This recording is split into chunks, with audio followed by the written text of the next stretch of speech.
네, 벌레라는 거 알죠? 버러지에 대한 반응이 이렇게 뜨거울 줄 몰랐네요. 저희 할머니께서 그렇게 버러지 다 안 주는다 이렇게 말씀하셔가지고 그거를 또 상기시키면서 말씀드렸는데 나이까지 이렇게 얘기하실 필요는 굳이 없잖아요, 여러분. 안 그래도 요즘 살짝 스트레스 받습니다. 스트레스 받습니까? 그러나 6개월 뒤를 저는 기다리고 있습니다. 그때 되면 또 한 살? 38살. 2살 어려죠. 생일이 늦어가지고. 그렇습니까? 네, 6개월 뒤를 기다리면서 축하드립니다. 벌레 맞고요. 우리 할머니께서는 이제 버러지라고 하셨다는 그런 말씀을 TMI로 전해드립니다. 네. 이런 단어로 이렇게 말씀을 많이 하실 줄 몰랐네요.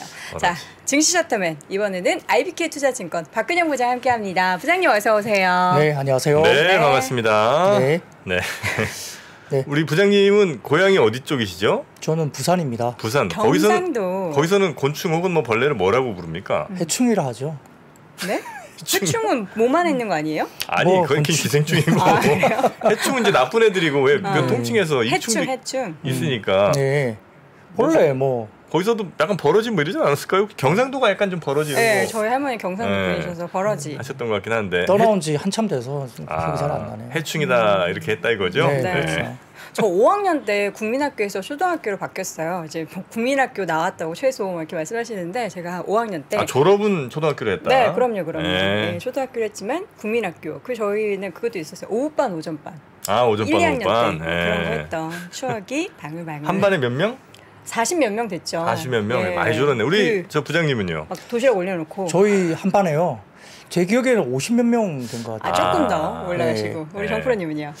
대전은 어떻게 좀 적었나요? 기본적으로 한 60번은 무조건 넘었는데. 거의 그 정도 된 거죠. 제가 73년생이니까 네. 그때는 한 5, 60명 한 반에 그렇죠. 있었어요. 60명은 맞아요. 기본이었죠. 그랬었습니다. 전 조금 줄어든 네. 40명. 네. 네. 요즘에는 한 20명 되나요? 예, 20명 20명 안쪽도 많고. 인구가 많이 줄었군요. 그래서 요즘 아이들은 그래도 훨씬 저희보다는 좀 괜찮은 상황에서 공부하는 것 같기도 한데 또 어찌 보면 걔네들은 또 맨 학원 뺑뺑이 해야 되고 힘들죠. 우리는 또 그래도 끝나고 애들끼리 막 땅 따먹기도 하고 놀고 뭐 이런 기억이 좀 있는데 그런 게 좀 없는 게 또 불쌍하기도 하고 그렇습니다. 근데요, 나이는 사실 한 70 넘으면 위아래 10살은 다 같이 이렇게 경로도 앉아서 고스톱 칠 수 있는 나이잖아요. 그러니까 의미가 없는 것 같아요. 70 넘으면요? 그렇지 않아요? 아니 뭐 그때까지 뭘 벌써 다 맘먹는 거 아닌가요? 네. 맘먹자는 얘기시죠. 네. 뭐 저희는 좋습니다. 사실 저는 원래 뭐 나이별로 뭐 이렇게 괜히 위아래 하고 이런 별로 안 좋아해갖고. 그래요? 네, 다 같이 반말하자는 전 주의거든요. 그래도 되니? 너가 몇 살이었다. 방송에서 그런 게 안 되죠. 저는 근데 그런 걸 사실 좋아합니다. 알겠습니다. 서로 반말 좋아합니다. 증시 셔터맨 IBK 투자증권 박근영 부장님 오늘도 책을 한 권 써 오셨는데 시장 동향 쭉 보도록 하겠습니다. 오늘 조금 올랐어요? 네, 오늘은 좀 얇은 책이니까 너무 걱정 안 하셔도 되고요. 오늘은 뭐 특정 섹터보다는 움직인 섹터들이 대부분 다 좀 테마성 움직임이 있어서 조금 뭐 평소보다는 좀 재미가 없을 수도 있겠습니다만 그래도 특징을 말씀드려야 되니까요. 미국의 인플레이션 압력 완화 그리고 이제 연내의 금리 인하 기대 확산이 좀 있는 것 같습니다. 그래서 미국 장도 나쁘지 않았고 코스피도 한 17포인트 정도 상승 출발했습니다. 외국인들이 코스피 200과 선물 매수로 출발했고 기관은 현선물 모두 매도로 출발을 했습니다. 개장 직후에 외국인들이 선물 매수 규모를 축소하고 코스닥을 매도 전환하면서 시장의 상승폭이 축소가 됐는데 이 장 시작 직전에 사실 한 가지 굉장히 좋다기보다는 약간 변수가 하나 있었습니다. 일본 언론이 다음 주에 있을 BOJ 통화정책회의에서 양적 완화를 했던 것에 대한 부작용을 검토할 것이다. 이게 기존의 YCC 정책을 좀 바꾼 것과 비슷한 뉘앙스입니다. 그래서 이걸 검토할 것이라고 보도가 나오면서 엔화가 달러 대비 굉장히 강세를 보이기 시작했습니다. 그래서 이 여파로 달러 인덱스가 여타 환율에 대해서 약세를 보이기 시작했고요. 미국의 시간의 선물이 이제 약세로 돌아서기 시작했습니다. 미국 시장에서 이제 선물이 좀 안 좋게 일단 시작이 된 거죠. 그래서 일본 증시의 약세 출발이 예상되면서 한국 증시에도 사실은 오전에 좀 부정적인 영향을 미쳤죠.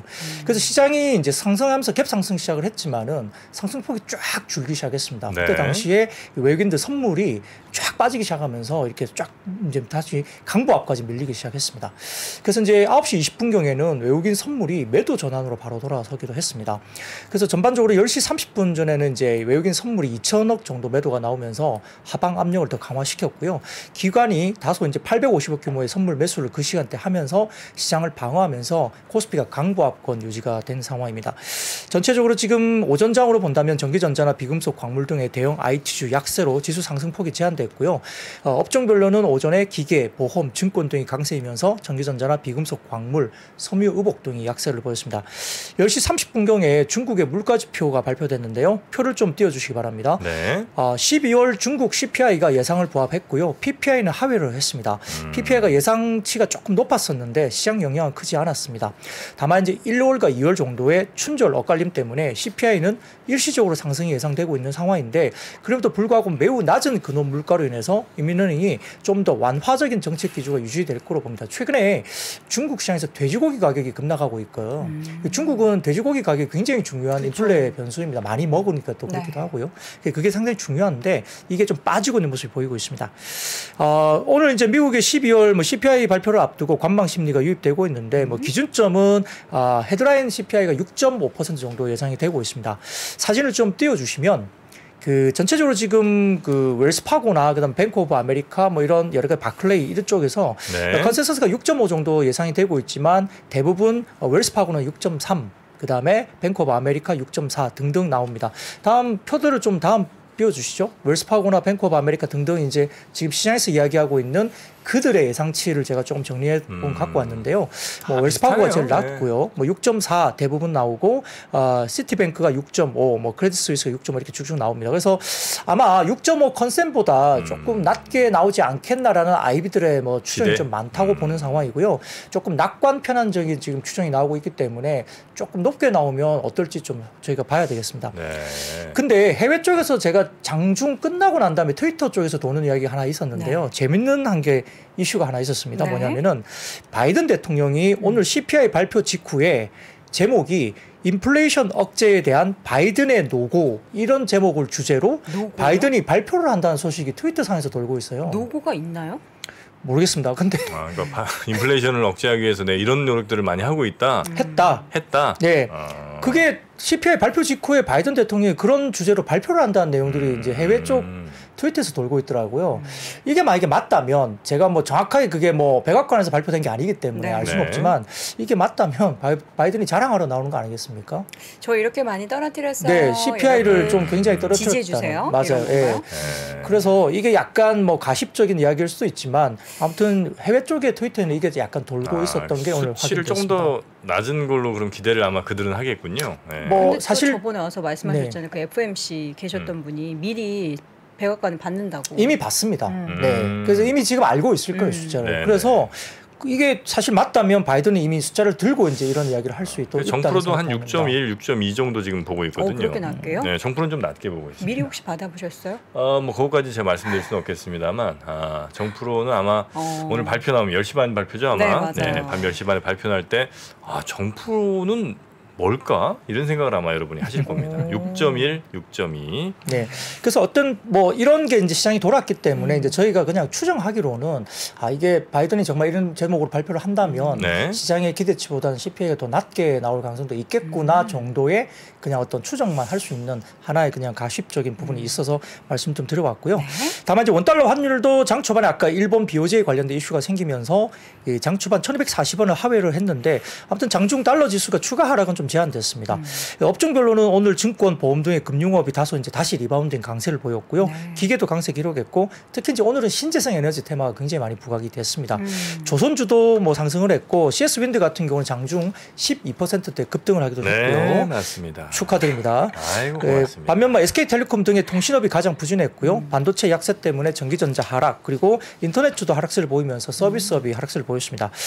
코스닥은 700선 정도에서 강보합권 유지됐고요. 제약, 음식료, 담배 강세 그리고 통신, 방송 서비스나 건설, 오락문화 콘텐츠 등이 다소 약세를 보인 게 특징으로 볼 수 있습니다. 네. 자, 첫 번째 업종 보기 전에 저는 그 파월이 얼마 전에 그 어떤 발언하는 장소에서 우리의 정책이 정치적으로 뭔가 이제 압박감을 전혀 받으면 안 된다. 독립적으로 선택하겠다. 이렇게 얘기를 했잖아요. 그렇죠. 그거를 바이든이 받는 게 아닌가. 파월 조심해. 이미 보고 있어. 바이든이 그런 얘기 할 거를 파월은 예상을 하고 혹은 말고 우린 독립적으로 가야 된다 이런 얘기를 했고 바이든은 오히려 또 거기다 또 강력하게 안 된다. 너네는 우리 정부의 정책과 맞춰서 보조를 해야 된다. 근데 또 작년에 바이든이 파월 의장에게 이게 인플레이션을 낮춰라 하면서 미션을 줬단 말이죠. 네. 약간 연극하는 것 같아요. 아, 짜고 치는 것도 네, 아니냐. 정부와 연준이 서로. 네. 그래서 몇 보고 계시죠?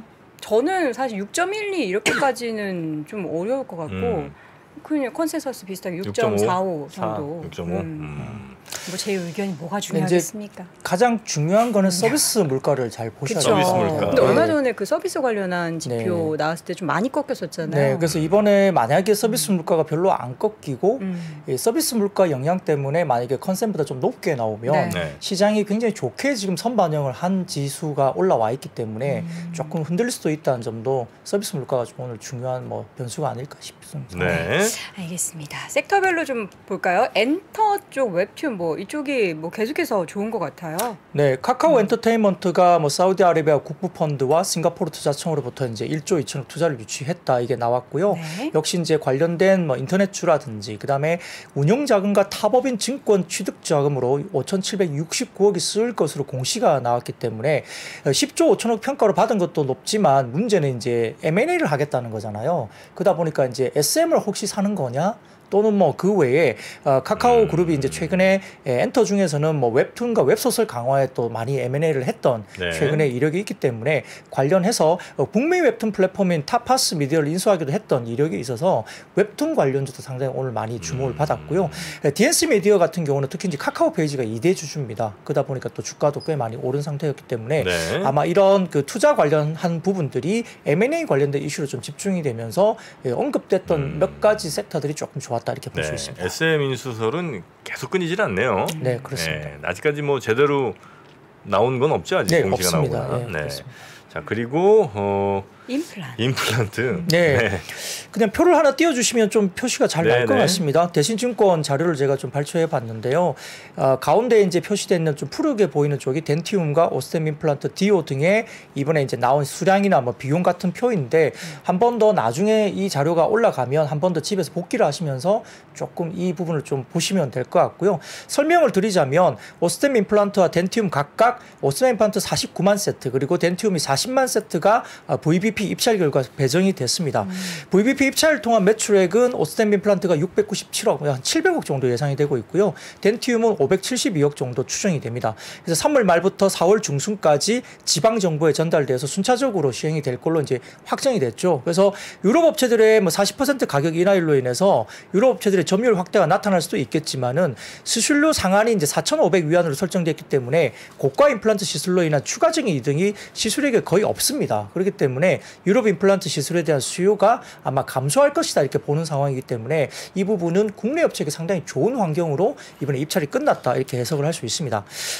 평균 판매 단가 인하율이 20% 수준으로 결정됐기 때문에 아마 신규 고객 매출 확대나 뭐 시술료 인하로 인한 시술 확대가 기대된다는 점에서는 다소 가격이 좀 빠진 부분보다는 이제 어떤 그러니까 물량의 확대에 대한 부분들이 좀 더 그걸 충분히 메이크업 할 수 있다 이렇게 분석이 되고 있는 상황이고 민간 시장 또한 평균 판매 단가가 770위안 정도로 수렴이 될 걸로 보고 있는 상황에서 마진 감소가 그렇게 많이는 안 나타날 거다 이렇게 보는 것 같습니다. 그래서 아마 오스템 임플란트나 뭐 덴티움의 주가가 좀 저평가된 거 아니냐 이런 분석 자료가 오늘 많이 나왔고요. 네. 그런 부분에서 중국의 지금 임플란트 식립률이 아직도 0.25%밖에 안 됩니다. 그러니까 아직도 임플란트가 아주 개화 단계예요. 네. 그러다 보니까 시장은 아직도 좀 넓다 볼 수 있겠고 국내 업체들이 잘하고 있는 모습들이 아직 보이기 때문에 좀 더 긍정적으로 좀 보는 것 같습니다. 네, VBP라고 하면 이제 그 중국 정부 차원에서 네. 대량으로 구매를 해갖고 네. 공공병원 등에서 이제 싸게 좀 임플란트를 할 수 맞습니다. 있게 네. 공급해 주는 거죠. 네, 맞습니다. 물량은 많지만 이익은 좀 줄어드는 건데. 네, 네. 그럼에도 불구하고 이제 물량이 워낙 좀 늘어나니까 네. 좀 좋게 보는 증권사들이 많은 거고요. 그렇죠. 네. 뭐 일단 해외 쪽에 굉장히 비싼 하이 클래스의 비싼 고가 모델들은 일부 이제 입찰 포기했다는 이야기도 있었고요. 근데 이제 로컬 업체들이 굉장히 싸긴 하지만은 클래스 B로 이제 들어갔던 이제 완전 다른 쪽에 이제 입찰이 들어갔기 때문에 뭐 영향은 거의 없다라고 보시는 게 맞을 것 같습니다. 클래스 A랑 클래스 B가 이렇게 서로 나뉘어서 입찰이 네, 들어가는데 맞습니다. 클래스 A로 우리 기업들은 들어갔고요. 네. 네. 자, 임플란트 얘기 요새 참 많이 나왔는데 오늘 이렇게 표를 통해서 얼마나 많이 들어가고 있는지 정리를 해봤습니다. 그러니까 원전뿐만 아니라 지금 보면은 원전, 태양광, 풍력, 수소 모든 에너지들이 또다시 움직이고 있어요. 네, 어제 사실 뭐 한화솔루션이 이제 3조 2천억 투자 관련된 이슈가 나오면서 오늘 이제 IRA 법안 관련 이슈가 불거지면서 이제 대략적으로 신재생 에너지 전반적인 오늘 수급이 확대됐다 이렇게 좀 영향을 분석할 수 있는데 원전 관련주는 역시 이제 그냥 사진 하나 띄워주시면 딱 표시가 납니다. 10차 전기본 그 전원별 이제 발전량 비중 관련해서 지금 국회 보고가 있었습니다. 이 부분에서 원전이 기존에 23.4% 정도 수준에서 2030년 32.4%로 이제 대폭 늘어나게 되는 거죠. 직전 정부에서 약간 그 원전을 좀 줄이는 분위기로 가는 분위기에서 이제 완전히 이제 바뀌는 쪽으로 가다 보니까 이게 역시나 영향을 미친 거고요. 더군다나 이제 왼쪽에 보시면 가동을 앞둔 국내 원전이 보이십니다. 23년, 24년, 25년 이렇게 새롭게 연내 건설 재개되는 쪽이 또 있기 때문에 역시나 이제 기대감이 역시 있는 상황인 것 같고요.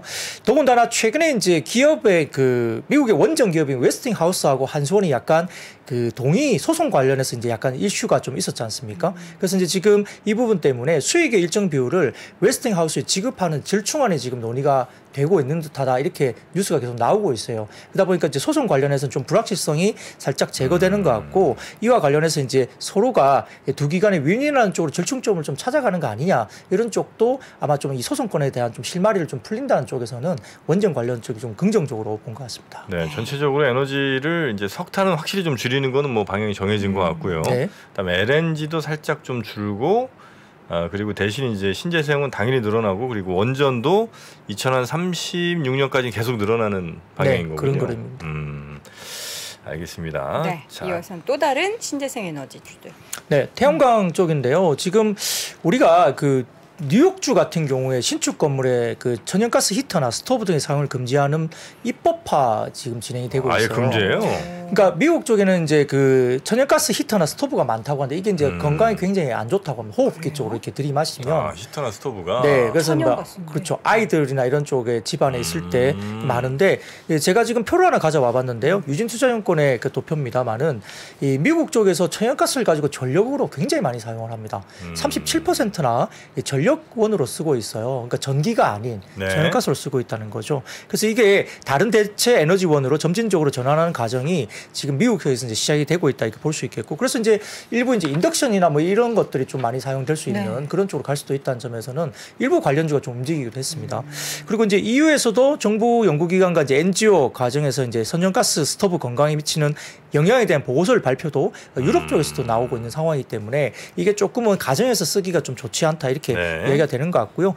여기에 따라서 이제 뭐 태양광 패널이나 수소 연지, 연료 전지가 건물이나 가정 내에 실내 천연가스 사용을 직접적으로 대체할 가능성이 크다 이렇게 분석이 된 겁니다. 그래서 다음 표를 또 보여주시면은 유진투자증권에서 이제 좀 정리를 한 표인데 실질적으로 지금 미국의 IRA 법인이나 인프라 보양안에 수소 관련된 예산이 이제 실질적으로 예산이 공식적으로 집행될 예산이 잡혀 있습니다. 그래서 이제 대규모로 예산이 이렇게 수소 쪽도 좀 잡혀 있다는 점에서는 우리가 이제 수소차만 생각할 게 아니고 IRA 법안 내에서 인프라 보양안에 수소 관련된 법안에 관련된 이러한 예산이 굉장히 좀 크게 집행 가능하다 이렇게 볼 수 있는 상황도 긍정적인 분위기로 볼 수 있고요. 그 다음에 다음 사진을 보여주시면 유럽 쪽에서는 스페인과 포르투갈, 프랑스 3국이 합의해서 수소 전용 파이프라인까지 지금 건설하고 있거든요. 그러다 보니까 미드캣 프로젝트라는 게 있는데 이게 전반적으로 이제 수소 관련된 인프라 관련된 투자를 상당히 좀 높일 수 있는 하나의 모멘텀으로 볼 수 있기 때문에 관련주들 신재생 쪽이 좀 주목을 받았다 볼 수는 있습니다. 그리고 이제 지난 밤에 뉴욕 증시에서 미국의 풍력타워 제조회사인 그 브로드윈드 주가가 100% 급등했습니다. 그렇기 때문에 이제 폭등과 관련된 부분에서 아마 브로드윈드 같은 경우는 약 2,180억 규모의 신규 풍력타워 관련된 제작 프로젝트를 수주했다 이렇게 공시를 내면서 아마 2년치 생산량이 절반에 달하는 규모로 전해지고 있기 때문에 대규모 수주권에 관련된 부분도 아마 풍력 쪽에 상당히 좀 호재가 나타났고요. 더군다나 이제 국내 같은 경우는 경기도 평택시가 평택항 일원과 포승지구의 국도비 등에 총 470억을 투입하면서 26년까지 수소도시 조성을 추진할 것으로 또 알려졌기 때문에 수소 모빌리티 전환에 대한 추진 관련해서 좀 구체적인 국내 모멘텀도 또 불거졌다는 점에서 관련된 여러 가지 신재생 쪽이 상당히 좀 부드러진 어떤 그런 하루였다 볼 수 있습니다. 실제로 또 그 가스렌지를 아예 사용 못하게 하는 그런 나라도 이제 생긴다고 하더라고요. 왜냐면 그래요? 가스렌지 자체도 물론 이제 뭐 예전 기름 골로라든지 아니면 연탄에 비해서야 당연히 훨씬 더 청정하긴 하지만 여전히 그래도 연소를 하는 과정에서 또 유해가스나 이런 것들이 나올 수 있기 때문에 그래서 가스레인지도 못 쓰고 아예 그냥 뭐 인덕션이라든지 하이라이트 뭐 이런 거 예, 그런 걸로만 조리기구를 쓰게 만드는 나라도 뭐 나오고 있어서 예, 아마 이 천연가스 사용은 점점 아마 이것도 좀 사라질 가능성이 좀 높지 않나. 물론 발전용이나 이런 데는 당연히 쓰겠지만. 그 저희들도 이제 둘째 키울 때 이렇게 좀 가스레인지 쓰는 게 좀 이렇게 걱정이 돼서 인덕션으로 이제 바꾸니까 되게 편하더라고요, 이게. 근데 이게 또 요리하는 사람 입장에서는 가스레인지로 이렇게 탁 뭐 하는 잘 되는 그런 게 있고 부글부글 끓일 때는 또 뭐 저도 이제 집에서 그게 인덕션인지 전기레인지인지 모르겠는데 뭘 쓰고 있거든요. 가스가 아닌 뭔가 달라요. 약간 뭔가 라면 끓일 때 이게 물이 끓는 건지 안 끓는 건지 잘 모르겠고 화력이라고 해야 되나? 하여튼 굉장히 그 인덕션도 좋은 거는 좋은데 불맛이 약간 좀 없는 해야 되는데 그건 좀 아쉬움이 좀 있는 경우가 있죠. 불에 뭔가 음식을 해야지 맛있을 것 같은. 그리고 인덕션은 또 전용 냄비가 있어야 돼갖고 맞아요. 전용 냄비가 있어요. 좀 비싸요 또 걔네들은. 그렇죠. 그것도 좀 아쉬운 부분이긴 한데 그래서 저는 저 베란다 쪽에 그래서 그거 있습니다. 번호 따로 있습니다. 불필요할 때는 또 그렇게. 자, 그리고 지금 신재생 에너지도 풍력시 오르니까 지금 허위 사실이 채팅창에 있어서 정정을 좀 해드려야 될 것 같아요. 정프로님 수익률 대박 났겠네라고 하시는데 정정 좀 부탁드립니다. CS 윈드 때문에 아니 뭐 대박 났겠네는 이제 그냥 저 그분의 의견이시니까 뭐 굳이 뭐 정정할 건 아닌데. 그래요? 대박 나셨어요?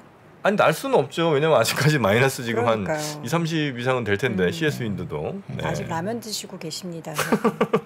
아니 근데 꼭 제가 뭐 돈 없어서 라면 먹는 건 아닙니다, 여러분. 저 불쌍하게 보지 마시고 오해하지 마십시오. 그냥 라면이 맛있고 짧은 시간에 먹을 수 있어서 먹은 겁니다. 말이 좀 길어지시는데. 돈 있습니다, 저. 돈 있는 우리 돈 많은 정프로님. 돈 많은 형. 반도체주를 이어서 좀 볼 텐데 반도체 얘기는 별로 또 안 좋은 얘기가 있어가지고. 뭐 한 번은 어제 같은 경우는 제가 KB증권에서 이제 재고가 4분기 대비 이제 쭉 빠진다. 재고가 많이 빠지니까 좀 빠르게 2분기부터 업황이 턴된다는 리포트가 나왔다. 뭐 이런 것도 소개도 드렸지만 또 IDC에서 오늘 또 리포트가 나왔는데 이게 또 약간 좀 보수적인 추정치가 나온 것 같아요.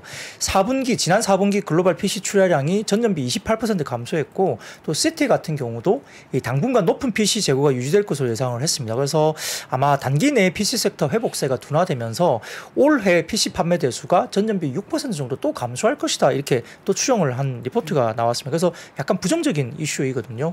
그래서 뭐 반도체 재고와 관련된 이슈가 상당히 좀 저희 체크를 해야 되는데 이게 재고가 뭐 매일매일 업데이트 되는 것도 아니기 때문에 조금 뭐 시간을 두고 체크를 해야 되겠지만 어제 이제 KB증권에서 나왔던 그 재고가 좀 빠진다는 게 사실이라면 사실은 업황의 바닥론을 좀 힘을 실어줄 수 있는 내용인데 아무튼 뭐 외부에서는 또 조금 이렇게 보수적인 또 추정치를 낸 거는 맞습니다. 근데 이제 어제도 이야기 드렸지만 사실은 사파이어 래피드 관련된 공식 출시가 사실 상당히 좀 수요나 이런 것들을 자극할 수 있는 부분이 될 수 있는데 결국은 일부에서 지금 서버 출시나 이런 부분들이 2분기부터 본격화돼서 아마 5월 정도부터는 대량으로 아마 사파이어 래피드 관련된 DDR5 관련된 이쪽이 매출이 좀 본격화되지 않겠느냐 이렇게 이야기를 하고 있는데 특히 이제 오늘 현대차증권의 담당 애널리스트 분이 이제 코멘트를 잠깐 낸 걸로 보입니다. 그래서 특히 이제 전일 SK하이닉스 같은 경우는 25억 달러의 외화채 발행에 성공했기 때문에 캐시플로우는 단기적으로 크게 뭐 상당히 좀 안정화될 것 같다 이렇게 또 이야기를 했고요. 그다음에 인텔이 이제 이런 부분에서 사파이어 래피드를 이제 공개하면서 아마 이제 칩렛 관련된 구조인 뭐 제품이 아마 여러 가지 패키징 캐파들 고려해서 의미 있는 공급이 5월 이후에 가능할 걸로 보인다 이렇게 또 코멘트를 낸 것 같습니다. 그래서 하반기 수요에는 상당히 좀 긍정적으로 작용할 걸로 보인다 생각했기 때문에 전체적으로 이제 종목들보다는 이제 DDR5 관련된 종목으로 언급됐던 뭐 TLB나 아비코전자 이런 중소형주들이 조금 그래도 버티고 있는 모습이 좀 보이고 있고요. 뭐 삼성전자나 하이닉스도 그렇게 많이 빠진 건 아니었습니다. 그래서 생각보다 또 최근에 바닥권에서 올라온 이후에 또 견조하게 잘 버티고 있다 볼 수 있겠습니다. 네, 드디어 사파이어 래피드가 그렇게 미루더니 나오긴 나왔습니다. 나오는 거예요, 진짜? 나왔어요. 아, 나왔어요? 네. 사파이어 래피드 나왔잖아요. 그 사파이어 래피드 뭐 1월 10일 날 됐죠. 그 무슨 용이라고 하죠? 두 가지 용도가 있던데. 서버용? 네. PC용도 있고 PC용은 미리 나왔고 서버가 이제 나온 거죠.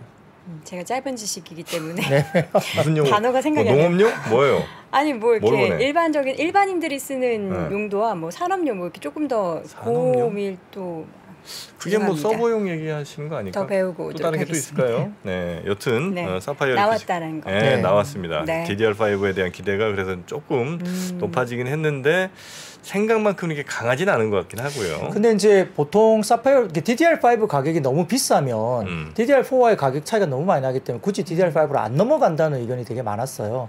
그래서 이제 작년 같은 경우에는 거의 한 2~3배 정도 차이가 났다고 하는 거거든요. 근데 이제 최근 들어서는 한 20%에서 30% 정도밖에 DDR4와 5 차이가 안 난다고 해요. 그리고 일부 특정한 뭐 그 제품은 1~20%밖에 차이가 안 난다 그래서 DDR4에서 5로 넘어가는 수요가 그렇기 때문에 좀 빨리 넘어간다는 의견도 신한투자증권에서 최근에 리포트가 나온 게 있습니다. 네. 그래서 수요가 생각보다 굳이 한 1~20% 정도밖에 차이가 안 나는 가격이면 DDR4에서 5로 당연히 넘어갈 거다라는 의미의 코멘트를 낸 리포트가 또 있기 때문에 한번 가능하시면 그쪽 리포트도 한번 스터디를 해볼 필요는 있겠습니다. 혹시 뭐 성인용 찾으신 건 아니죠? 자, 저 진짜 우리 정프로님 네? 신동엽 씨와 한번 이렇게 붙는 거 보고 싶어요. 네. 아유, 감이 어떻게 붙습니까? 안 됩니까? 아유, 안 되죠. 저는 저의 이미지를 위해서 제가 정말 참고 있는데 정말 언젠가 정프로님. 그렇습니까? 까면 안 되죠. 예, 알겠습니다. 우리 여도은 앵커의 드립 한번 나중에 기대해 보겠습니다. 뭘 기대하십니까? 자, 리튬 채굴 얘기 또 나와요. 네, 뭐 저는 이 뭐 뉴스를 보면서 야 이제 우리나라도 리튬이 나오나 이제 됐는데요. 이제 전일 언론에 따르면은 이평구 한국지질자원연구원장이 지난해 실시했던 국내 리튬 광산 후보 지역 조사 결과를 발표했다고 나오면서 국내 광산 33곳을 대상으로 리튬 매장 여부를 조사했는데 6곳에서 리튬 광석을 발견했다 이렇게 발표를 했습니다. 그래서 이제 울진 지역의 리튬 광산으로 개발할 수 있는 가장 유력한 후보지다 이렇게 나온 거고요. 해당 지역이 이제 금강송 보호구역이라서 아마 이제 뭐 직접 채굴에 대한 기본적인 매장량 분석이 상당히 어려운 게 사실입니다. 근데 이제 물리 탐사를 통해서라도 뭐 매장량 분석이 가능하다고 언급이 되면서 이제 올해 안으로 매장량을 분석한 결과를 발표하겠다 이렇게 이야기가 돼서 국내도 이제 리튬이 나올 수 있다 이런 게 이제 된 거죠. 그래서 이런 부분들 때문에 뭐 전체적으로 지금 상용화 가능한 수준까지도 이제 마무리할 것으로 전해지고 있기 때문에 아마 뭐 포스코가 또 해외에서 리튬 광석 수입하면서 이제 뭐 여러 가지 재련하는 사업 계획도 발표하고 있고 리튬 사업이 상당히 좀 각광을 받았는데 결국은 국내에서도 이렇게 이야기되면서 리튬 관련주로 언급이 됐던 뭐 EV 천점 소재나 뭐 지에논 에너지, 세비캠 이런 종목들이 이제 리튬 관련주로 이제 테마주로 움직였는데 그 광산용 분쇄나 분산용 세라믹 비드를 제조했던 세노텍이라는 종목도 관심을 받았고 자회사가 과거에 울진에서 몰리브덴 광산을 채굴한 이력이 있던 해인이라는 종목도 이제 이런 관련해서 이제 울진 지역이 이제 좀 부각이 되면서 같이 좀 됐는데 역시나 이것도 뭐 테마성입니다. 그렇기 때문에 조금 따라가기는 어려운데요. 아무튼 국내 리튬이 이제 광산이 발견됐다는 이슈 때문에 좀 움직였던 하루였습니다. 채굴하러 가신다는 분 벌써 계시네요. 근데 뭐 그 양 자체는 아직은 뭐 알 수 없는 거고, 그렇죠. 네. 제대로 이제 또 측정을 해봐야 되는 거죠. 네. 우리나라 리튬. 근데 이제 설령 리튬이 발견이 좀 된다 하더라도 그거 아마 채굴하는 데는 환경 문제나 이런 게 아마 많이 좀 걸려 있어갖고 그렇죠. 어쨌든 자연을 훼손을 해야 되는 많이 아마 훼손이 될 겁니다. 그래서 쉽지는 않을 것 같은데 여튼 요거 워낙 이제 2차 전지에 또 중요한 소재다 보니까 관심들이 이제 굉장히 크신 모양이군요. 네. 자, 이어서는 은행의 보안이 더 좀 강화되나 봅니다. 네, 뭐 제가 서두에 말씀드렸지만 오늘은 다소 좀 약간 테마성 이슈들이 되게 많이 부각됐던 하루였기 때문에 이것도 그렇습니다. 그 금융당국과 은행권이 이제 내부 정보 접근 통제 강화 일환으로 이제 생체 인증 도입 의무화를 추진한다. 이게 문제가 된 거거든요. 그래서 지난해 11월 발표했던 국내 은행 내부 통제 혁신 방안의 일환으로 생체 인식 적용과 범위를 구체화한 내부 통제 시스템 전략을 수립했다라고 이제 알려졌습니다. 그래서 3월까지 올해 3월까지 비밀번호로 대체하는 생체 인증이나 개인 소유기기 기반 인증을 골자로 하는 금융사 내부 인증 방식 고도화에 나선다 이렇게 나오면서 은행이 이제 먼저 적용을 하고 전 금융업권으로 확대할 것으로 이제 알려졌습니다. 뭐 그래서 뭐 거기에 이제 문제가 됐는데 문제는 또 LGU 플러스가 일부 고객의 개인정보가 또 유출된 사실을 인지했다. 약간 이게 또 문제가 된 겁니다. 그래서 이제 고객 수가 18만 명으로 알려졌다고 하는데 사실 좀 더 아마 유출이 됐을 가능성도 조심스럽게 이야기되고 있는 상황이기 때문에 이게 또 이제 오늘 같이 이제 이야기되다 보니까 보안 문제가 이제 상당히 좀 인식이 올라갈 수밖에 없겠죠. 네. 그래서 이제 보안주나 바이오 인식 이런 종목들이 좀 움직였고요. 뭐 유니온 커뮤니티나 슈프리마 이런 종목은 일부 이제 바이오 인식, 생체 인식 관련된 쪽으로도 언급이 됐던 종목이기 때문에 관심을 받았다 볼 수 있습니다. 있습니다. 네. LG U 플러스는 관련해서 뭐 보상이나 이런 얘기는 아직은 안 나오고 있는 거예요? 네, 아직은 저도 뉴스는 접하지 못했습니다. 그 영화 중에서 그 뭐라 그러죠? 영화? 영화 중에 뭐라? 영화 중에 오늘 왜 이렇게 그 많이 생각이 안 나? 큰일 났네. 어떡하죠? 약 좀 먹어야겠네요. 그 전화로 해킹하는 그 훅 하는 거 뭐라 그러죠? 보이스피싱. 예. 네.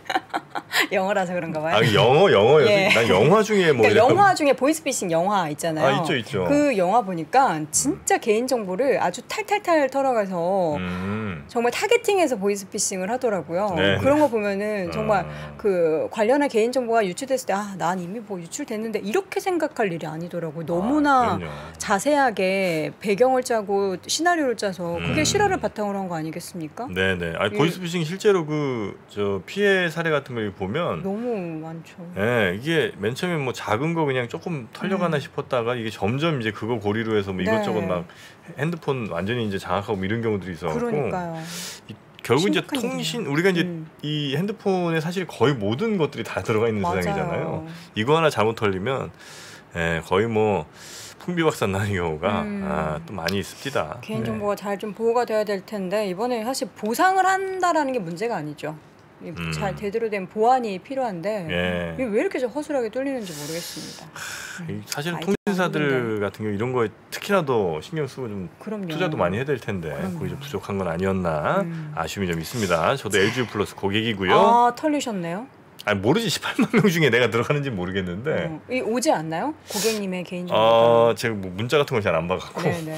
모르겠습니다. 부디 안 털리셨기를 바라봅니다. 네. 방위산업 대통령이 해외로 나가면 요 방산주를 기대한다 뭐 이런 얘기가 있던데 맞나요? 네, 사실 뭐 어제 알려드렸던 뭐 내용 중에 또 중복이 되는 내용이긴 합니다. 어제도 이미 이제 이 부분이 좀 분석이 됐던 뭐 똑같은 내용 비슷한데요. 네. 이제 뭐 2022년 170억 달러, 21조 6천억 역대 최대 실적을 올린 K방산 수출 적극 지원하기 위한 컨트롤 타워가 대통령실 내에 설치된다 이러면서 이제 아주 적극적인 의지가 좀 피력이 된 겁니다. 그래서 이 방산 수출 기획팀 가칭입니다. 이게 이제 조만간 조직될 것으로 이야기되면서 어제와 더불어서 이제 방위 산업이 다시 조금 더 이야기됐는데 이게 이제 반짝 실적에 머무르지 않고 역대급 수주를 계속 이어가겠다라는 이제 의지가 좀 반영된 거 아니냐 이러면서 이제 해외 순방을 또 나가는 일정이 있기 때문에 이런 부분들에 대해서 좀 구체적인 어떤 발표가 또 대통령실 고위 관계자가 이제 관련해서 방산 분야에 대한 구체적인 발표가 있을 거다 이렇게 이야기를 하니까 이제 아까 말씀드렸던 한국산 다연장 로켓이라든지 천무 그다음에 한국형 사드 LSAM 이 관련된 수출 발표 가능성도 좀 있을 것 같다 이런 이야기가 좀 사실 돌고 있습니다. 그래서 약간 주가 좀 더 이어가는 어제 이어서 좀 이어가는 그런 모습도 볼 수 있다 이렇게 볼 수 있습니다. 네. 이어서는 2차 전지 이야기도 해볼까요? 네, 이제 외신에 따르면은 테슬라가 7억 7,500만 달러 투입하면서 텍사스 오스틴 공장을 또 증설한다 이렇게 나오고 있는 상황이고요. 또 인니에도 뭐 지금 뭐 공장 좀 이렇게 날 수 있다 이런 이야기 듣는데 그래서 또 한국 쪽에서 지자체에서 뭐 많이 유치하겠다 이야기들이 많았지만 사실 또 해외 쪽에 유치한다고 그러니까 약간 좀 뭐 국내 유치 가능성은 사실은 그게 어느 정도일지 우리가 좀 정말 뭐 높다라고 보지는 않았긴 했지만 다른 나라에 또 설치한다 그러니까 좀 아쉽긴 한 부분도 분명히 있죠. 물론 이제 그게 들어오는 것이 뭐 정말 좋은 거냐 나쁘냐 그건 또 다시 이제 좀 다시 좀 봐야 되겠지만 대통령이랑 화상 면담도 했잖아요. 네, 뭐 그렇긴 합니다. 그래서 이제 그런 부분이 있는데 아마 이제 어쨌든 텍사스 쪽에 이제 테슬라가 전기차 배터리를 만들고 테스트하는 공장을 증설한다 이런 부분 때문에 이제 본격적인 이제 착수 작업 이야기가 들린 거죠. 아마 텍사스 오스틴 공장에서는 주로 이제 모델 Y를 아마 만들지 않을까 이렇게 이야기를 하고 있는 것 같고요. 올해부터 이제 픽업 트럭 조립도 이제 시작될 걸로 보고 있어서 아마 테슬라가 어젯밤에 이제 3% 중반 정도 상승세를 보였습니다. 그래서 일부 이제 관련된 뭐 소재주나 이런 것들 좀 움직이긴 했는데요. 아까 말씀드렸던 인도네시아 이제 기가 팩토리 건설하는 내용이 접근했다 이런 소식도 사실 들리고 있어서 조금 아쉬운 부분이 있습니다. 근데 문제는 이제 최근에 리튬 가격입니다. 리튬 가격인데 좀 표를 좀 띄워주시죠. 네. 이 사진을 보시면은 왼쪽 보시면 리튬이 엄청나게 올라왔죠. 거의 한 5배 정도 리튬 가격이 최근에 리튬 가격이에요? 네, 왼쪽에 보시면 그렇습니다. 네. 근데 이제 오른쪽에 좀 크게 확대하는 게 뭐냐면 최근의 움직임이에요. 9월부터 예, 11월까지. 11월 작년 뭐 이제 9월 그다음에 11월 쪽에 이제 완전히 피크를 찌고 네. 최근에 이제 1월 달까지 이제 쭉쭉쭉쭉 내려오고 있지 않습니까? 그래서 리튬 가격이 이제 최고치를 기록했던 작년 11월 11일부터 올해 1월 10일까지는 한 22% 정도 이제 급락을 하고 있죠. 근데 올라간 게 대여섯 배이기 때문에 네. 고점에서 22% 빠진 건 사실은 아직까지는 리튬 가격이 상당히 비싼 거죠. 그래서 리튬뿐만 아니라 지금 코발트, 니켈, 망간, 리튬이온 배터리에 필요한 주요 광물들은 가격이 계속적으로 빠지고 있는 분위기입니다. 그래서 이 양극재, 그다음에 배터리, 완성차 이렇게 이어지는 밸류 체인들이 대부분 다 광물 가격에 기반을 둔 판가 연동 계약을 하고 있기 때문에 아마 주요 광물 가격 하락은 3개월 후에 양극재의 가격 하락, 그리고 그 다음 3개월 후에는 또 배터리의 가격 하락으로 이어질 수 있어서 국내 2차 전지 업체들의 실적이 아마 좀 이런 광물 가격이 빠진 것 때문에 약간의 컨센서스가 좀 하향될 가능성이 있다. 네. 이렇게 이야기를 할 수 있는 거죠. 근데 약간 배터리 가격의 또 하락이 전체적으로 좀 전기차 가격도 빠지는 쪽으로 이어질 수 있기 때문에 아마 소비자들의 전기차 구매 관련 부분을 조금 글쎄요, 경기 때문에 어쩔지 모르겠지만은 구매욕을 조금 증가할 수 있는 그런 부분도 아니냐. 그래서 실적이 조금 다운사이클로 갈 수는 있지만 업황 자체는 조금 개선될 여지가 좀 있다라고 이제 좀 이야기를 할 수 있다. 이렇게 말하는 쪽도 있고요. 다만 이제 중국 쪽에 그 1월 9일 날 중국의 승용차 정보 연석회 비서장이 이제 이야기를 했다고 하는데 구체적으로 시기를 언급하지는 못했지만은 탄산 리튬 가격이 분명 톤당 20만 위안 수준으로 볼게할 거다 이렇게 이야기했습니다. 아까 보여드렸던 그 이야기가 중국 쪽의 아까 그 가격인데요. 이게 거의 지금 뭐 한 49만, 48만 뭐 이 정도 가격이거든요. 그 20만 위안으로 떨어진다고 하면 거의 반토막 난다는 겁니다. 중국 쪽에서는 굉장히 이제 그 공급을 개선하면서 탄산 리튬 가격을 이제 지금보다도 절반 정도까지 빼겠다 이런 이야기를 이제 중국 정부에서 나선 거예요. 그러다 보니까 탄산 리튬이 전자적으로 까진다 볼 수 있겠고요. 중국 쪽은 지금 아마 21거래일 연속 하락세가 나타나고 있는 상황이기 때문에 아마 22년 9월 20일 중국 쪽에서는 그때 이후로 처음으로 50만 위안을 밑으로 빠진 쪽으로 지금 가고 있어서 중국이 이제 어느 정도 지금 이제 가격을 가지고 더 뺄 건가 좀 지켜봐야 될 것 같고, 근데 최근에 이제 폴리실리콘 가격도 중국에 엄청나게 빠지고 있거든요. 네. 공급을 하고 있으면서 그래서 탄산 리튬 가격이 또 어떻게 빠질지도 좀 지켜봐야 되는데, 근데 문제는 이제 테슬라 중고 가격 시세를 좀 가져와봤습니다. 네. 표를 좀 띄워주시면 지금 테슬라 중고 가격에 대한 추이인데요. 지난해 7월 달에 테슬라 중고 가격이 피크를 찍었고 네. 지금 15,000달러가 하락해서 18개월 최저치를 기록하고 있습니다. 67,000불에서 52,000불로 떨어진 거예요? 네, 중고 가격 추세입니다. 와. 그러니까 이제 중고차가 전기제품 저 테슬라뿐만 아니라 다 엄청 떨어졌대요. 네. 맞습니다. 그래서 이렇게 테슬라도 이제 신차 가격도 많이 내리기도 했지만 네. 중고 가격도 저렇게 내려가니까 이제 일단 약간 뭐랄까 뭐 경기도 조금 빠듯해지면서 안 좋아지는 분위기인데 수요가 정말 일어날까에 대한 고민이 사실 있는 거고요. 네. 특히 이제 중국 쪽에서 이제 테슬라가 조금 지지부진한 모습이 보이는데 다행히 이제 유럽이나 미국에서는 좀 팔리고 있다는 것 때문에 조금 방어는 하고 있지만은 이 중고차 가격도 이렇게 빠지는 걸 보면은 사실은 또 수요가 좀 위축되는 거 아닌가라는 생각도 할 수 있기 때문에 좀 지켜봐야 될 것 같고, 삼성증권에서는 리포트를 좀 보면 아까 말씀드렸던 원자재 가격이 빠진 것 때문에 조금 2차 전지 업황을 좀 보수적으로 좀 보자라는 뉘앙스의 리포트가 최근에 삼성증권에서 나왔으니까 그 부분도 조금은 저희가 고려를 할 필요는 있겠습니다. 네. 이어서 중국 소비주가 좀 휘청였어요. 네, 이제 뭐 최근 한국과 일본 국민의 비자 발급 뭐 중단했다 이런 이야기가 나오는데요. 이제 제3국에 가는 외국인에게 경유도시 안에서 3일 또는 6일간 체류할 수 있도록 하는 프로그램도 한국과 일본 국민에는 적용하지 않기로 했다. 중국이 추가적인 제안을 한 거죠. 그래서 이제 최근 소수 국가에서 중국 국민에 대한 차별적 입국 제한 조치를 시행했다라고 중국 이민관리국이 이야기하면서 약간 우리나라나 일본 국민에 대해서 도착 비자, 그러니까 현지에 도착해서 발급받는 비자 발급도 잠정 중단한다라고 밝혔습니다. 그러니까 이제 이게 사실은 좀 센티에는 중국 소비나 뭐 여행, 관광 이쪽에 좀 좋지는 못합니다. 그래서 항공주라든지 그다음에 화장품, 그다음에 카지노, 면세점 이런 쪽이 좀 빠지긴 했는데요. 패션 의류 쪽도 좀 빠졌습니다. 신세계 인터내셔널이나 뭐 크리스 FNC, 한세실업 이쪽도 좀 좋지 않았는데, 하나증권에서 오늘 리포트가 나온 걸 하나 가져와 봤습니다. 표를 좀 띄워주시죠. 네. 보시면은 화장품 관련 쪽입니다. 화장품 관련 쪽을 보시면 이게 어떤 표냐면은 1월 10일까지 화장품 잠정 수출을 나타낸 건데요. 전년 동월 비 9% 성장은 전체적으로 수출은 6% 성장을 했습니다. 근데 전월비로는 5% 감소를 기록했고요. 대중국 수출은 당연히 부진세를 보였습니다. 막대 그래프를 보시면은 아마 중국 수요가 아마 좀 빠지는 것으로 보이는 상황일 것 같고요.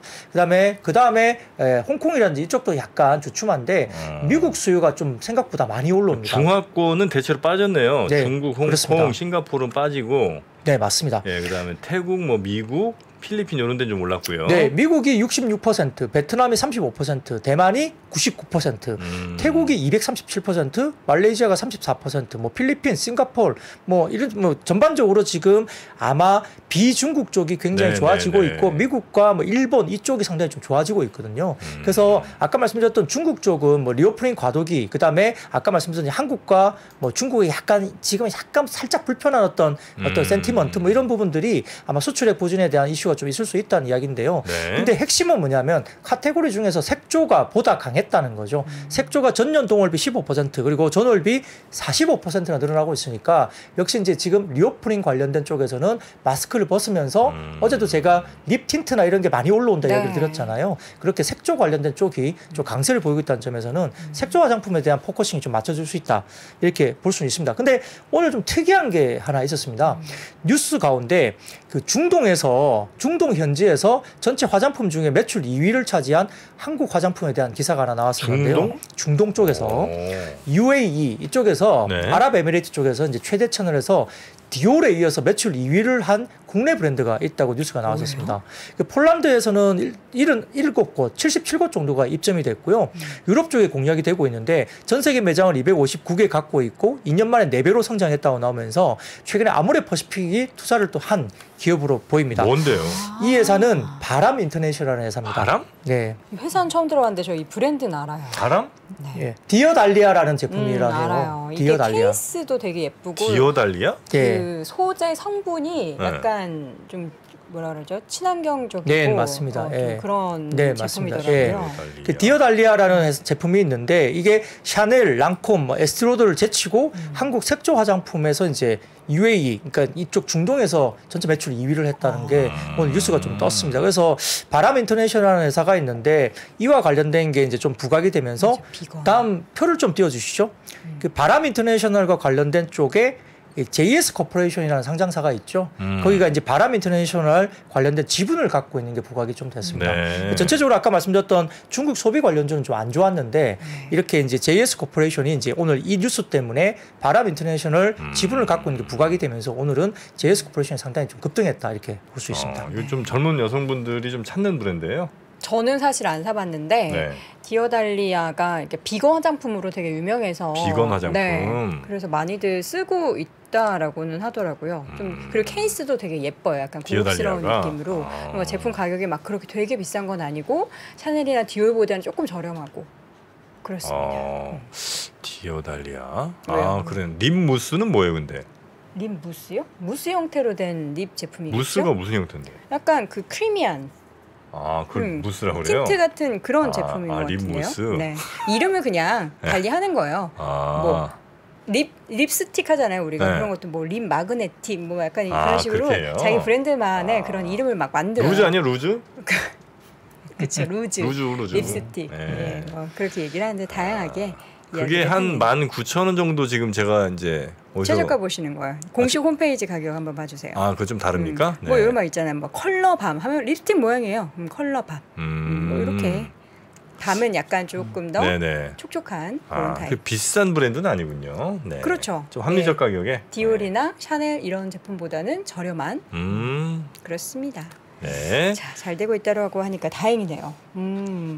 끝입니까? 그렇죠. 국내 브랜드가 사실은 뭐 비중국 쪽에서 뭔가 활로를 찾고 있다는 것은 상당히 좀 저희 입장에서는 반가워할 만한 소식인 것 같습니다. 자, 이어서는 DMZ 평화공원 관련해서는 뭐죠? 뭐 테마예요? 이것도 역시 테마입니다. 근데 이제 이게 좀 약간 중요한 이슈이긴 한데요. 그러니까 강원도 쪽에 이제 군사시설 보호구역의 해제 또는 완화를 위한 법률 개정이 추진된다 이렇게 이야기가 됐습니다. 국방부가 11일 윤석열 대통령에 대한 연두 업무 보고서에서 군사기지 및 군사시설보호법의 개정 방향을 제시하면서 접적 그리고 비접적 지역 그리고 항공작전기지 등의 군사시설 보호구역을 원점에서 재검토하겠다라고 이제 아마 보고를 한 것 같고요. 소위 이제 뭐 제가 이게 어떤 의미인지는 정확하게 모르겠지만 킬링존이라는 개념을 적용하면서 민간 통제선 자체를 획기적으로 올려서 DMZ 면적이 크게 줄 수 있을지 이렇게 주목이 되는 어떤 이슈로 볼 수 있습니다. 그래서 이제 한기호 국방위원장이 이제 말하기를 현 군사시설 보호구역은 무의미하다. 종전 직후부터 설정된 기준이 아직까지 유지되기 때문에 주민들의 피해가 말할 수 없이 크다고 이제 언급을 하면서 현실적인 좀 DMZ를 만들어야 되지 않겠느냐라고 언급을 했다고 알려집니다. 그래서 이제 DMZ 쪽에 약간 공원 테마 뭐 이런 것들이 좀 주어지면서 관련된 종목들이 뭐 일신석재나 코아스, 삼육물산, 뭐 크라운 혜태홀딩스 네. 이렇게 좀 테마성 움직임이 있었습니다. 그래서 이제 그 완충지대로 사실 DMZ를 놓고 이제 비무장지대를 남북으로 이제 휴전선 남쪽 네. 북쪽 이렇게 만들어 놨는데 네. 그러다 보니까 그 근방에 사시는 분들은 사실 뭐 아무것도 못 하니까 네. 뭐 왔다 갔다 출퇴근도 좀 힘드시고 그쵸. 뭔가 집 짓는 거 이런 거 하나 다 이제 허가를 받아야 되는 상황이라 차라리 그냥 조금 더 DMZ를 줄이고 압축적으로 해놓고 이제 나머지는 조금 더 주민분들 사는데 불편함 없게 가겠다 네. 이런 게 한번 컨셉인 모양이군요. 네. 근데 이게 뭐 현실적으로 정말 될지는 또 봐야 됩니다. 뭐 DMZ 쪽은 또 뭐 이렇게 미군이나 여러 가지 그쪽 환경들이 좀 여러 가지 좀 이게 얽혀 있는 부분이 많을 것 같다는 느낌이 드는데 네. 좀 생각을 해봐야 되겠죠. DMZ 쪽 땅은 항상 그 북한이랑 뭔가 좋은 무드가 생겼을 때 땅값 엄청 올라가잖아요. 네, 그러다 이제 또 확 떨어지고 분위기 안 좋으면 미사일 쏘고 뭐 이러면 또 떨어지고. 네, 알겠습니다. 마지막으로 수산주? 네, 이건 그냥 사진 띄워주십시오. 네. 이것도 참 재밌는데요. 칭다오 인근에 유조선이 폭발해서 한국 서해로 기름이 유출될 가능성이 우려가 있다라는 장중에 뉴스가 있었습니다. 유출 우려인가요? 아니면 유출됐나요? 그 사고 유조선 모습이 지금 보이고 있잖아요. 네. 유조선이 아예 그냥 이렇게 보이고 있죠. 그 지금 제가 해당 기사 쪽에서 네. 이게 오늘 11시 55분경에 나왔습니다. 그래서 이게 나오다 보니까 이게 과거에 이제 후쿠시마 원전수 방류라든지 그다음에 태안반도 유조선 사고 기름 유출 이게 이제 떠올리기 시작한 거예요. 장중에. 그러니까 이제 제가 아까 계속 오늘 말씀드렸지만 오늘은 주가의 움직임이 대부분 이제 테마성 움직임이 되게 많았다 말씀드렸는데 이게 이제 장중에 기사가 뜨다 보니까 이제 뭐 후쿠시마 원전수 방류 때 기억하면서 수산물 관련된 수산주가 굉장히 또 갑자기 튀어오르더라고요. 수산주가. 네. 아니, 이제 기름이 유출되면 수산주한테 안 좋은 거 아니에요? 왜 올라가는 거예요? 이제 칭다오 인근이니까. 이제 우리나라 쪽에서 이제 가져갈 수도 있다. 근데 이제 가까운 곳이긴 한데 그래서 우리도 이제 영향이 있지 않나 생각할 수 있지만 아무튼 뭐 그 일본 쪽에서 뭐 원전수 방류하면은 사실 그게 돌고 돌아서 우리 쪽도 영향을 줄 텐데 예 그래도 수산물주가 오르더라고요 그때는 희한하게. 근데 오늘도 마찬가지였고요. 그다음에 과거에 우리나라 태안반도 유조선 사고 기름 유출 당시에 유흡착제 관련주로 분류됐던 태경산업이라는 회사도 있는데 여기서 또 오늘 주가가 움직였고 와이언텍 같은 경우도 이제 그때 당시에 또 상한가를 갔던 이력도 있어서 관련주로 또 엮이면서 이제 올랐습니다. 그러니까 이게 그냥 사실은 진짜 테마성 움직임이거든요. 네, 그러네요. 네. 뭐 중국이 꼭 우리 그 기름 흡착제 사갈 것도 아닐 거고. 그렇죠. 제가 태안반도 기름 유출 사고 났을 때 그 기름 닦으러 소방대원분들하고 같이 갔었거든요. 근데 진짜 그때 당시에 거기 마을에 계시는 할머니 어르신 분들이 기름 닦고 계시는데 그게 닦아도 닦이지가 않더라고요. 그냥 그렇죠. 손으로 해서 닦는데. 아니, 하다못해 집에서 기름때도 잘 안 지는데 그렇죠. 그 바닷물에 그 떠다니는 그 수많은 기름들이 뭐 하루 아침에 그게 되겠습니까? 네, 사실 뭐 되게 심각한 이슈일 수도 있죠. 정말 바다 쪽에 기름이 떠다니면 생각하기 싫습니다. 네. 이미 우리가 모르는 사이에 다 떠 있고 다 먹었을 거예요. 아 먹었어요, 저도? 다 먹었죠, 뭐. 아유. 이미 다 우리가 누적돼 있는 겁니다. 그 기름이 이렇게 배에 낀 건가? 그렇죠. 자, 어쨌든 마지막으로 수산주의 네. 상승, 그 테마성 뉴스까지 함께 확인을 해봤습니다. 네, 우리 박근영 부장님 정말 친절한 설명, 아주 그 수많은 자료들을 이렇게 꼼꼼히 준비해 주시는 거. 이걸 이제 장중에도 실시간으로 또 받아보실 수 있는 방법이 있으니까요. 네. 3프로TV 앱에서도 한번 그 기쁨을 누려보시기 바라겠고요. 네. 박근영 부장님은 내일 잘 부탁드리겠습니다. 네, 내일 또 뵙겠습니다. 네, 고맙습니다. 고맙습니다. 감사합니다. 안녕하세요. 저 김프로 김동환입니다. 올해도 많은 분들이 우리 청년들의 자립을 지원하기 위해서 3프로 다이어리를 구매해 주셨습니다. 그 따뜻한 마음에 저희가 보답하기 위해서 작은 성의를 준비했습니다. 다이어리를 구매해 주신 분들 중에 추첨을 통해서 김프로가 정말 소중하게 생각하는 그룹 NCT의 사인이 다 들어가 있는 앨범도 드리고요. 그리고 2%와의 식사권, 정프로의 선글라스, 그리고 김효진 위원의 추천 도서 3권 등 다양한 선물을 추첨을 통해서 드릴 예정입니다. 여러 권 구매해 주시는 분들을 위해서 2024년도 다이어리에 여러분들의 이름을 조그맣게나마 새겨서 그 감사함을 기억하겠습니다. 이웃과 따뜻한 마음을 나누는 연말연시가 되길 기원하고요. 새해에도 큰 부자 되시기를 기원하겠습니다. 늘 감사드립니다.